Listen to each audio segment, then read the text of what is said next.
gente segue aí acompanhando, portanto, a aproximação do cortejo festivo que carrega aí o presidente eleito Lula, o vice-presidente eleito Geraldo Alckmin e suas respectivas esposas. Agora sim, Renata, é o que a gente tinha imaginado aqui de trajeto. Isso, ali pertinho do espelho d'água, né, do Congresso. Isso. Eles se aproximando, vão subir a rampa. Durante todo esse percurso, Lula e Alckmin acenando para toda essa multidão que foi ali prestigiar a posse. Professor, como é que o senhor está vendo aí esse momento aí? Então, só para fechar aquela questão que a gente levantou do Vargas, né? O Vargas era uma pessoa muito voltada para a área doméstica, né? Ele não era um presidente que gostava de viajar, ele fez poucas viagens internacionais, né? Ao contrário do presidente Lula, que inclusive colocou a questão da reinserção internacional do Brasil como uma das suas metas para o seu governo, né? Então, isso é interessante. Uma outra curiosidade, Roberto, voltando à questão dos carros, né, do Rolls Royce, é que outros países também usam o carro, assim como o Brasil, como em suas cerimônias de posse. E exatamente o mesmo modelo que o Brasil tem. O caso, por exemplo, da Irlanda, a República da Irlanda, os Países Baixos, a Grécia, a Dinamarca também usam esse modelo para a posse presidencial do primeiro-ministro. Professor, a gente acompanha ali agora o cerimonial do Senado, recebendo ali o presidente eleito e o vice-presidente também. Vão conduzi-los ali, o presidente do Senado e o presidente da Câmara, não é isso, Roberto? Isso. Estão recepcionando eles Já ali. estão posicionados, na né? ponta ali da rampa do Congresso, né? À esquerda aqui da nossa imagem, Rodrigo Pacheco, presidente do Senado. À direita, Arthur Lira, presidente da Câmara dos Deputados.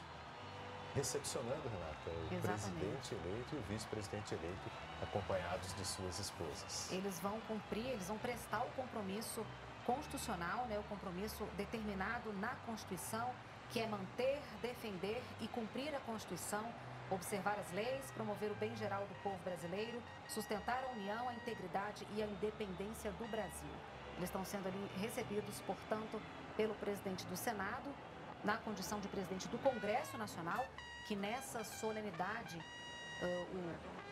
o Congresso Nacional se reúne aí de acordo com o regimento comum, né, do Congresso Nacional para essa sessão solene, para essa sessão conjunta de caráter solene. É uma sessão especial, não é?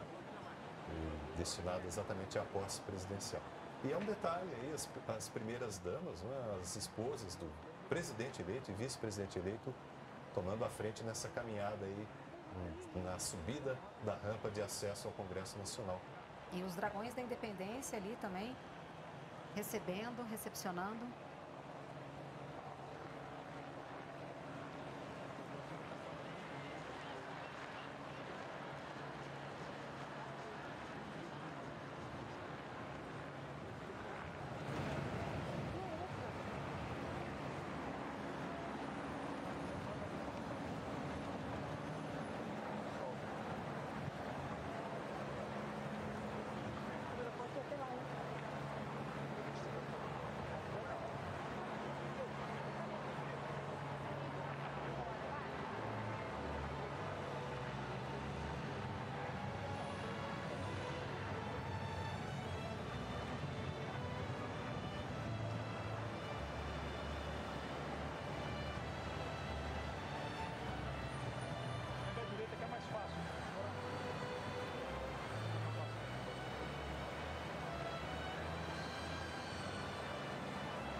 Você acompanha, então, portanto, a chegada do presidente eleito Lula e do vice-presidente Geraldo Alckmin sendo recebidos ali dentro do Congresso Nacional.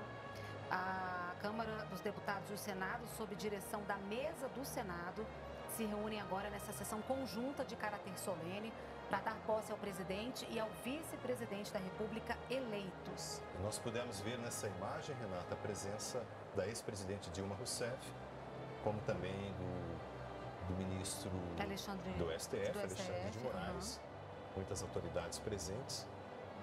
E olha, uma curiosidade, existe uma comissão de recepção formada por 5 senadores e 5 deputados. Eles recebem os empossandos na entrada principal e os conduzem ao salão de honra.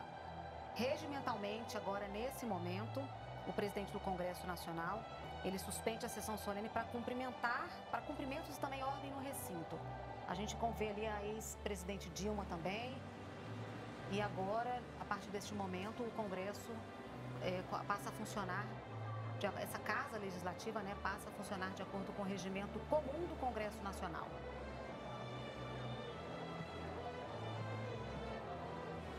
Eles estão se dirigindo ali para o Salão Verde da Câmara. Esse é o momento oficial da posse, não é, professor Ricardo Caldas?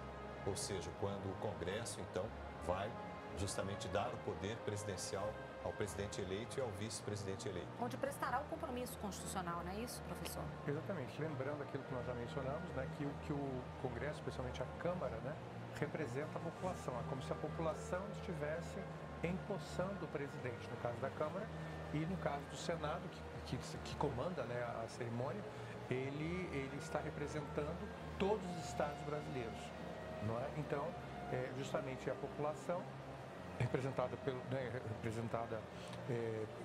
os eleitores sendo representados pelos deputados, né? E os senadores que representam os estados federativos, então eles estão juntos nessa legitimação, vamos dizer assim, da posse, né? Afinal, o Congresso Nacional é a casa do povo, é isso? A Câmara especificamente do povo e o Senado dos estados, né? Então, o Congresso é a casa do povo e a reunião da federação. No caso do Brasil, às vezes isso não fica tão claro. No caso dos Estados Unidos é mais evidente isso, já durante a eleição, porque você tem uma eleição indireta por estado. Em cada estado, os candidatos têm a sua votação e eles elegem os delegados. Os delegados, então, que vão escolher o futuro presidente da República. Então, fica muito clara essa questão da federação. No Brasil, não fica tão evidente, né? Até porque algumas pessoas poderiam perguntar por que é o presidente do Senado e não o presidente da Câmara que representa o Congresso brasileiro quando as duas casas estão reunidas, né? Porque justamente o Senado representa a federação como um todo.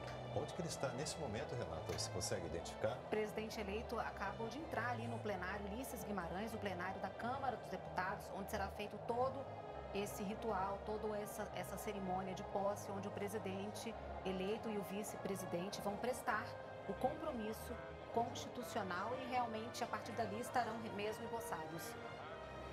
Parlamentares, autoridades fazendo